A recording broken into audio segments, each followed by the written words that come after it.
Education world YouTube channel पर आप सभी का स्वागत है।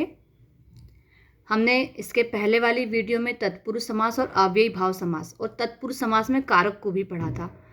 अब जो हमारा अगला समास है वो है बहुब्रीहि समास। तो बहुब्रीहि समास किसे कहते हैं?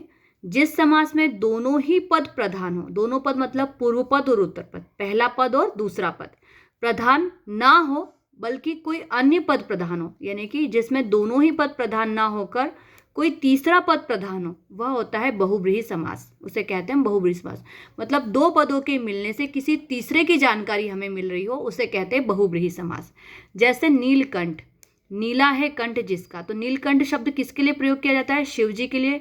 तो यहाँ पर दोनों ही पद प्रधान ना होकर हमें तीसरे की जानकारी मिल रही है, तीसरा जो पद है वो प्रधान है यहाँ पर। ठीक है। इसी प्रकार से दशानन, दश है आनंद जिसके अर्थात रावण, दशानन शब्द किसके लिए प्रयोग किया जाता है? रावण के लिए।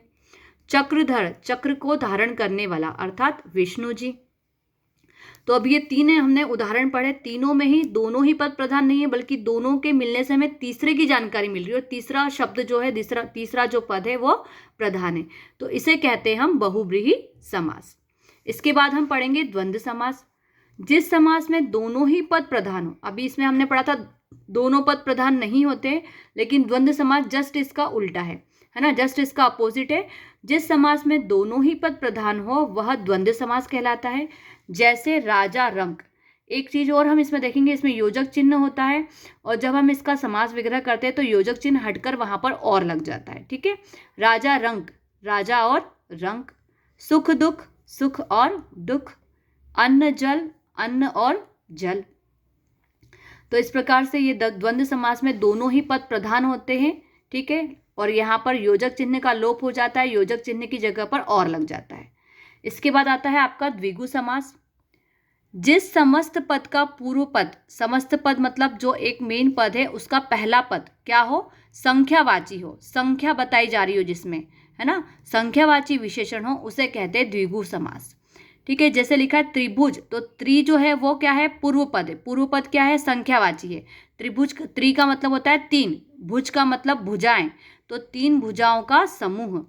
नवरात्र, नव मतलब नौ, रात्र यानी रात्रियां, तो नौ रात्रियों का समूह। चौराहा, चौ मतलब चार, राह मतलब रास्ते, तो चार राहों का समूह। तो जिस समस्त पद का पहला पद संख्यावाचक हो उसे कहते हैं द्विगु समास। अब है आपका कर्मधारय समास। तो जिस समास के दोनों पदों में विशेषण विशेष्य का संबंध हो, यानी कि एक पद विशेषण हो दूसरा पद विशेष्य हो, वह कर्मधारय समास कहलाता है। इसमें उत्तर पद प्रधान होता है, यानी कि इसमें जो बाद वाला पद होता है वो प्रधान होता है क्योंकि वो विशेष्य है और पहला पद तो दूसरे पद की विशेषता बताता है। ठीक है। जैसे नील गाय, तो नील क्या हो गया? इसमें विशेषण हो गया, गाय हो गया आपका विशेष्य। तो गाय की विशेषता बताई जा रही कि वो कैसी है? नीली है। तो नीली है जो गाय, इसका समास विग्रह क्या तो बन गया? नीली है जो गाय। इसी प्रकार से महाराजा, महाराजा में महा क्या है? विशेषण है, राजा क्या है? विशेष्य है। राजा की विशेषता बताई जा रही कि वो महान है, इसका समास विग्रह होगा महान है जो राजा। कमल नयन, कमल प्लस नयन, कमल क्या है? विशेषण, नयन क्या है? विशेष्य। कमल के समान नयन, ये हो गया इसका समास विग्रह।